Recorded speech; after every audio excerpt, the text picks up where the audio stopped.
Hello, I'm Kevin Flynn, and welcome to another edition of Avalon's Market Minute for August 18th, 2013.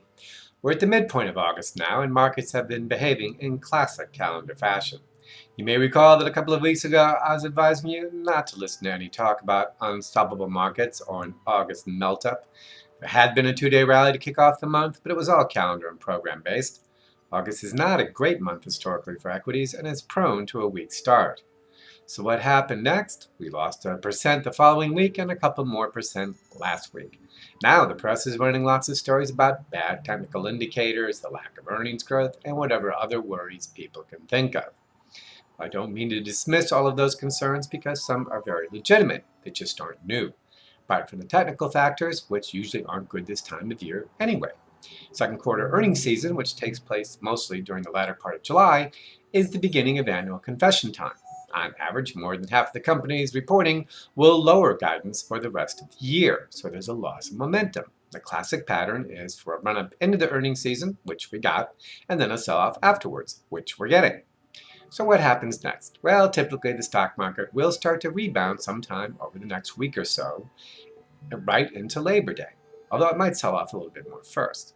There's no good reason for that, apart from the fact that when the worst fears of an August meltdown don't materialize, traders start to buy instead, thinking that the worst might be over. It's just a trade. When that happens, the performance chasers rush in, and we're off to the races again. With all of this happening on very light volume. So is it time to buy? Well, I would wait a few more days for a couple of reasons. One is that while I can't think of a single crash ever happening during August, there can be some pretty big declines, as there were in 2011 and 2010.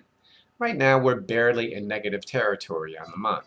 And while it may be unusual in 2013 for the indices to be down 2 weeks in a row, the decline has only been about 3%.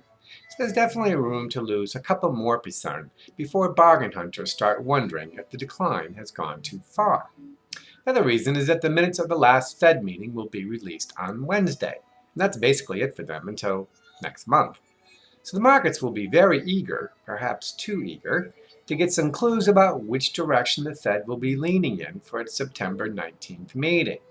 They could get it completely wrong, because the committee might not think the same thing in September as they did in July. But the worries about whether or not the Fed will begin to cut its bond purchases are real, and there's not much else to trade on.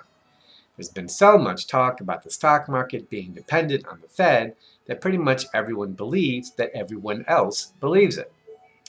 Depending on what's in those minutes, things could move fast in either direction. There's also the annual Monetary Policy Conference in Jackson Hole, Wyoming this week that begins on Thursday. Chairman Ben Bernanke is staying away this year, which certainly confirms for me that he plans to retire from the Fed. So most of the other heavyweights are staying away also. Not much is expected from it. But with markets edgier than usual, any little crumb could get some excitement going.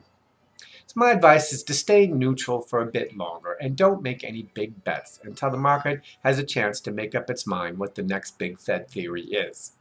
We'll still get a rebound before the end of the month, but it isn't quite clear at what level it'll be from. I'm Kevin Flynn, and thanks for listening to another edition of Avalon's Market Minute.